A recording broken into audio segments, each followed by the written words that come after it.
Subscribe করুন স্টোরিল্যান্ড, click করুন bell icon. একটা সবুজ পাহাড়ের কোলে একটি সুন্দর বন ছিল, যেখানে নানা ধরনের প্রাণী বাস করত। সেখানে ছিল এক ছোট্ট ভাল্লুক, নাম তার বুম্বু। বুম্বু খুব মিষ্টি, কিন্তু একটু দুষ্টু ছিল। তার প্রিয় কাজ ছিল খেলা করা, নতুন কিছু খোঁজা এবং সারা বন জুড়ে ঘুরে বেড়ানো। তবে সবচেয়ে ভালোবাসত সে খাবার খুঁজতে। বুম্বুর এক বিশেষ পছন্দ ছিল মধু। মধু খেতে তার খুব ভালো লাগত, কিন্তু মধু খাওয়ার জন্য তাকে গাছের উপরে উঠতে হতো। পাহাড়ের মধ্যে অনেক উঁচু উঁচু গাছ ছিল, এবং তাদের উপর থাকত মধু ভর্তি মধু পিঁপড়া।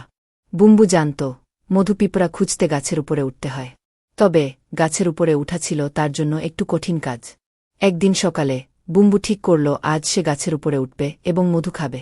সে হঠাৎ করে পাহাড়ের এক কোণে থাকা একটি উঁচু গাছের দিকে তাকিয়ে বলল, আজ আমি গাছের উপরে উঠে মধু খাওয়ারই চেষ্টা করব। এতটুকু বলে সে তার ছোট্ট পা দিয়ে গাছের তলায় এসে দাঁড়াল।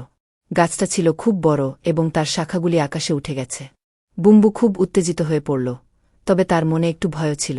গাছের শাখাগুলি খুবই উঁচু, আর মধু পিঁপড়াগুলো ঠিক কোথায় আছে তা জানত না। তবুও বুম্বু হার মানল না।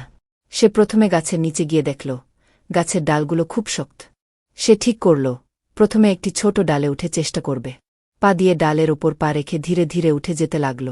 প্রথমে তার একটু ভয় লাগছিল, কিন্তু তারপর সে নিজের সাহস ফিরে পেল।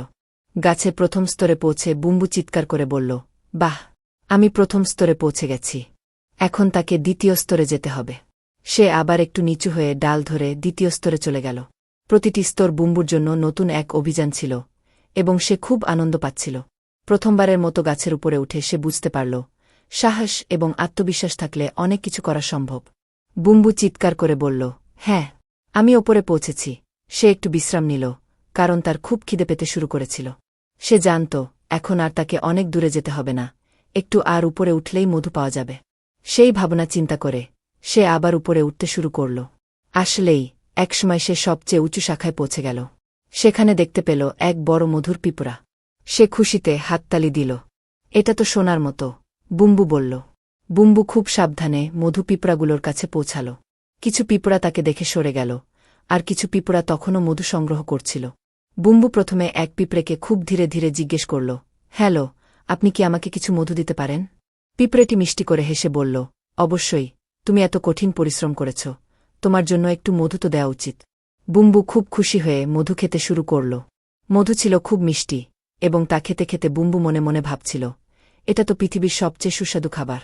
এতটুকু খেতে খেতে তার এক বন্ধু, ছোট্ট খরগোশ তিলু, গাছের নিচে এসে দাঁড়িয়ে বলল, বুম্বু, তুমি গাছের উপরে কিভাবে উঠলে?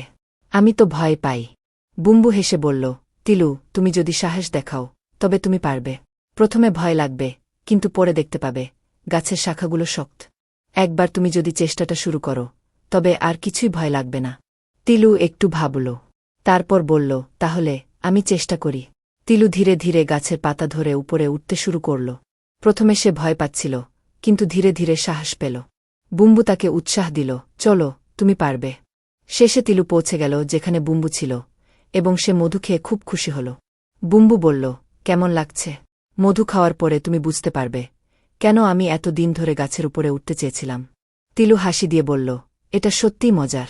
এবার আমি সব বন্ধুদের বলবো গাছের উপরে উঠতে। দিন শেষে বুম্বু এবং তিলু গাছ থেকে নেমে এলো, এবং তারা মজা করে সেদিনের গল্প তাদের অন্যান্য বন্ধুদের শোনাল। সবাই বুঝতে পারল, সাহস এবং সতর্কতার সঙ্গে নতুন কিছু চেষ্টা করলে সবকিছু করা সম্ভব।